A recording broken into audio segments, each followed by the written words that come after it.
प्रश्नमाला 14A का अभी प्रश्नमाला प्रश्न 11 देख हल करेंगे। 10 तक हम पहले ही अपलोड कर दिए हैं, आप मेरे चैनल पे प्लेलिस्ट में जाकर देख सकते हैं। तो प्रश्न 11 का कह रहा है, एक समचतुर्भुज की प्रत्येक भुजा 17 मीटर है और इसके एक विकर्ण की लंबाई 16 मीटर है। तो दूसरा विकर्ण हमको निकालना है, क्षेत्रफल निकालना है और ऊंचाई ज्ञात करना है। तो देखिए यहाँ पे एक सम चतुर्भुज का चित्र हम बना दिए हैं। तो इसका कह रहा है प्रत्येक भुजा है 17 मीटर। ठीक है, सम चतुर्भुज का प्रत्येक भुजा बराबर होता है, तो सब कितना है 17 मीटर है। और कह रहा है एक विकर्ण की लंबाई है 16 मीटर। एक विकर्ण की लंबाई है 16 मीटर। ठीक है, मान लीजिए बीडी की लंबाई है 16 मीटर। तो एक और विकर्ण हम बना लेंगे। और हम जानते हैं कि दो विकर्ण एक सम चतुर्भुज का अपने आप को बांटता है बीच में, यानी आधा आधा सम विभाजित कर देता है, बांट देता है बीच में 90 डिग्री पे। ठीक है, तो ये एक विकर्ण का लंबाई दिया हुआ है 16 मीटर, तो 8 हो जाएगा इधर, 8 हो जाएगा इधर। यहाँ पे मान लीजिए ओ पे दोनों काट रहा है, तो इधर 8 मीटर हो जाएगा, इधर भी 8 मीटर हो जाएगा। ठीक है, अब देखिए ये 17 मीटर है, ये 8 मीटर, तो हम दूसरा विकर्ण का आधा निकाल लेंगे। ये पैथागोरस प्रमेय से ये समकोण त्रिभुज बना रहा है।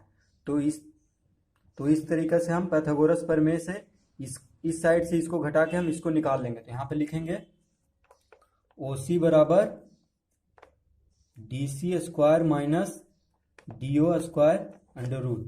ठीक है, ये कैसे हुआ, यहाँ लिख देंगे पाइथागोरस प्रमेय से। ठीक है, तो OC बराबर निकल जाएंगे, तो OC बराबर DC कितना है 17, तो 17 का स्क्वायर माइनस DO कितना है 8, तो 8 का स्क्वायर, इसको अंडर रूट करेंगे तो OC बराबर हो जाएगा 17 का वर्ग होता है 289 माइनस 64, तो ये हो जाएगा, तो OC हो जाएगा 225। तो 225 का वर्ग हो जाएगा, वर्गमूल हो जाएगा 15 मीटर, यानी OC हो गया कितना 15 मीटर। तो इधर OA भी 15 मीटर हो जाएगा, आधा पे बांटता है, तो हमको AC निकल गया। AC बराबर 15 प्लस 15 यानी 30 मीटर हो गया AC। ठीक है, तो हमको ये निकल गया। दूसरा विकर्ण की लंबाई निकल गया 30 मीटर, ये पहला में पूछ रहा था, तो पहला में निकल गया है AC बराबर, यानी दूसरा विकर्ण की लंबाई 30 मीटर। आप पूछ रहा है क्षेत्रफल, तो क्षेत्रफल बराबर के लिए हम ये फॉर्मूला लगाएंगे, क्षेत्रफल बराबर 1/2 गुने विकर्णों का गुणनफल। तो हम यहाँ लिख लेंगे, देखिए दूसरा में हमसे पूछ रहा है क्षेत्रफल, तो यहाँ पे लिखेंगे क्षेत्रफल बराबर 1/2 गुने विकर्ण कितना कितना आया, एक तो 30 आया है और एक तो दिया हुआ था 16, तो गुना कर देंगे। ठीक है, एक हम 30 निकाल लिए और एक 16 दिया हुआ था, तो देखिए इसको काटेंगे 2 8 16, तो ये क्षेत्रफल आ गया 8 24 यानी 240 वर्ग मीटर। देखिए गुना हो जाएगा 30 गुने 8। ठीक है, अब तीसरा में पूछ रहा है ऊंचाई, तो ऊंचाई निकालने के लिए हमको ये फॉर्मूला लगाना पड़ेगा, क्षेत्रफल बराबर आधार गुने ऊंचाई। ठीक है, ये फॉर्मूला भी होता है इसका क्षेत्रफल निकालने का, अगर आधार दिया हो ऊंचाई दिया हो तो ठीक है। तो यहाँ पे हमसे पूछ रहा है ऊंचाई, तो ऊंचाई बराबर हो जाएगा क्षेत्रफल बटा आधार। क्षेत्रफल बटा आधार, देखिए ऊंचाई गुना में है यानी आधार गुना में है, तो नीचे आ जाएगा। ठीक है, तो क्षेत्रफल कितना अभी हम लोग निकाले थे 240, और आधार कितना है, आधार मतलब कोई भी भुजा का ले लेंगे तो सब भुजा बराबर ही है, तो 17 हो जाएगा। तो ये हो गया, इसको भागा देंगे तो आ जाएगा 14.2/17 मीटर, ये पूर्णांक में आएगा ऊंचाई। ठीक है, तो ये इसका आंसर हो गया 14.2/17 मीटर। ऊंचाई भी निकल गया, यहाँ क्षेत्रफल भी निकल गया और दूसरा विकर्ण की लंबाई भी निकल गया। 3 चीज इसमें निकालना था हमको। प्रश्न 12 हल करेंगे, किसी समलंब की समानांतर भुजाएं 24 मीटर और 48 मीटर हैं, यदि उसकी शेष दो भुजाओं में प्रत्येक 13 मीटर हो तो उस समलंब का क्षेत्रफल निकालिए। देखिए यहाँ पे 12 का चित्र हम बना लिए हैं। समलंब किसको कहते हैं, समलंब में हमेशा दो साइड पैर समानांतर होता है, तो AB और DC समानांतर रेखा है।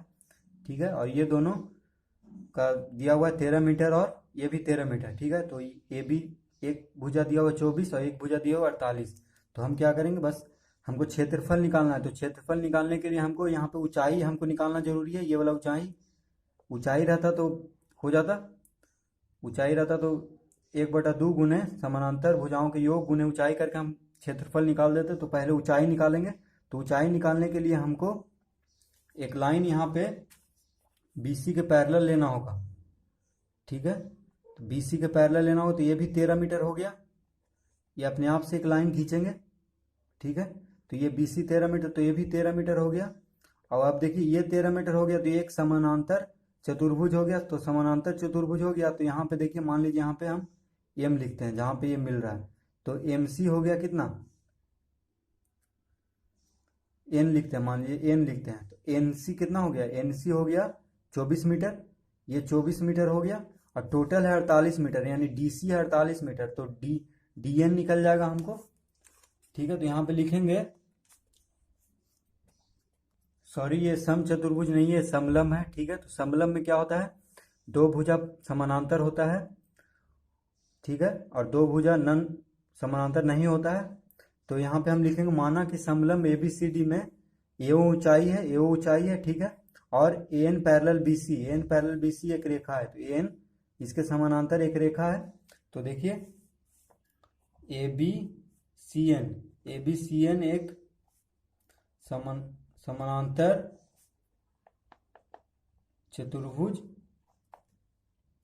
चतुर्भुज है। जब दो रेखा समानांतर हो गया तो ये, तो उसका दूसरा भुजा भी समानांतर होगा। तो ABCN एक समानांतर चतुर्भुज हो जाएगा। तो इसीलिए NC बराबर कितना हो जाएगा, NC बराबर हो जाएगा 24 मीटर। देखिए NC बराबर ये AB के बराबर हो जाएगा, NC 24 मीटर। तो अब देखिए ये हमको निकालना है DN।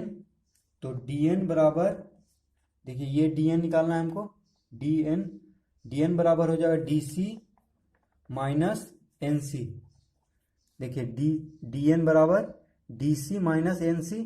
तो DC टोटल कितना 48, NC अभी निकाले 24। तो DN बराबर आ गया 48 माइनस 24, यानी 8 में से 4 गया 2, 4 में से 2 गया 2, 8 में से 4 गया 4, 24 4 हो गया यहाँ पे 24 मीटर, ठीक है। तो DN बराबर आ गया हमको 24 मीटर, ठीक है। तो देखिए, तो DO बराबर कितना हो जाएगा, DO नहीं, ON बराबर,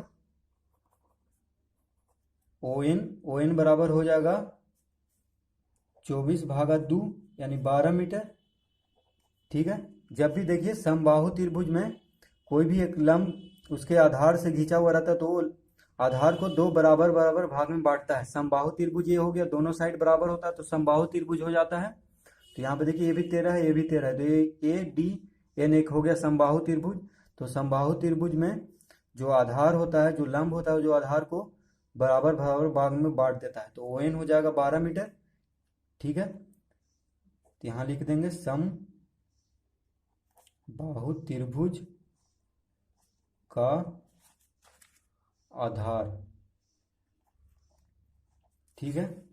तो अब देखिए हमको निकालना है क्या, AO ऊंचाई निकालना है। तो AO बराबर हो जाएगा AN square minus ON square. देखिए AN कौन है, AN ये हुआ कर्ण, ये समकोण त्रिभुज हुआ AON, एक समकोण त्रिभुज हुआ ये वाला। तो AN कर्ण हुआ, तो कर्ण से इसको घटा देंगे तो ये ऊंचाई निकल जाएगा हमको। तो AN हो गया 13 का स्क्वायर माइनस ON हो गया, ON अभी हम निकाले थे 12। तो AO बराबर हो गया 13 का स्क्वायर होता है 169 माइनस 144, 12 का वर्ग होता है 144 और 13 का वर्ग होता है 169। ये अंडर रूट में है सब, ठीक है। तो इधर देखिए AO बराबर हो जाएगा 169 में से 44 गया तो 9 में से 4 गया 5 और 6 में से 2 4 गया 25 2। तो AO बराबर 25 का वर्गमूल कितना होगा 5। तो AO आ गया हमको 5 मीटर, यानी ऊंचाई आ गया अब हमको, ठीक है, ऊंचाई आ गया। और दोनों समानांतर भुजाओं का लंबाई दिया हो, एक 24 एक 48। तो आप फॉर्मूला लगा देंगे। तो देखिए ये फॉर्मूला लगा देंगे अब। समलंब चतुर्भुज के लिए क्षेत्रफल बराबर 1/2 गुना समानांतर भुजाओं का योग गुना ऊंचाई। तो ऊंचाई भी हम निकाल लिए और समानांतर भुजाएं हमको दिया हुआ है, तो क्षेत्रफल निकाल देंगे अब। तो यहाँ देखिए क्षेत्रफल बराबर लिख देंगे 1/2 गुने समानांतर भुजाओं का योग, यानी 24 + 48 ये दिया हुआ है, गुने 5 अभी निकाले थे हम। ठीक है, तो अब देखिए ये निकल जाएगा 1/2 गुने 24 और 48 होता है 8 4 12, 4 2 6 7 72, 72 गुने 5।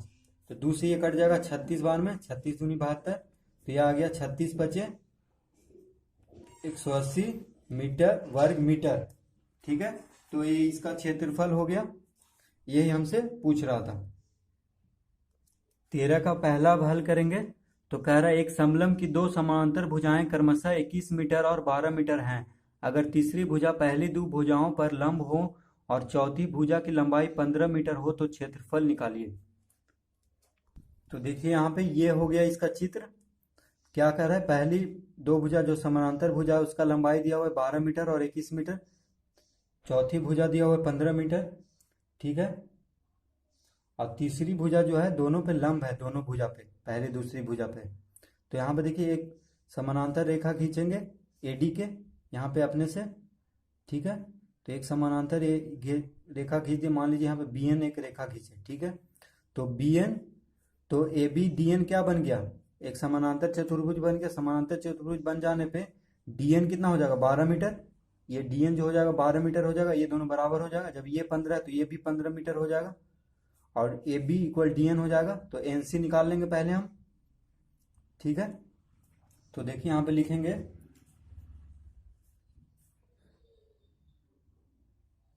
एन सी बराबर D C minus D N. तो डी सी कितना है, डी सी है 21 और डी एन अभी कितना 12 मीटर, ये दोनों बराबर होगा। तो ये हो गया 12, तो ये हो गया 9 मीटर। ठीक है, एन सी निकल गया 9 मीटर और ये बी एन हो गया 15 मीटर। तो बी सी निकाल लेंगे। तो बी सी बराबर हो जाएगा √ B N square minus N C square. ठीक है, पाइथागोरस प्रमेय से ये होता है, जब भी समकोण त्रिभुज में तीसरी कोई भी भुजा को निकालने के लिए फॉर्मूला लगाते हैं। तो ये हो जाएगा बी एन कितना है 15, 15 का स्क्वायर माइनस एन सी कितना निकाले थे अभी 9। तो ये हो गया 15 का होता है 225 माइनस 81 √ तो यहाँ पे देखिए बी सी, तो बी सी बराबर हो गया 15, 5 में से गया 4, ये देखिए 12 में से 8 गया 4, 144, यानी बी सी बराबर 144 का वर्गमूल होगा 12 मीटर।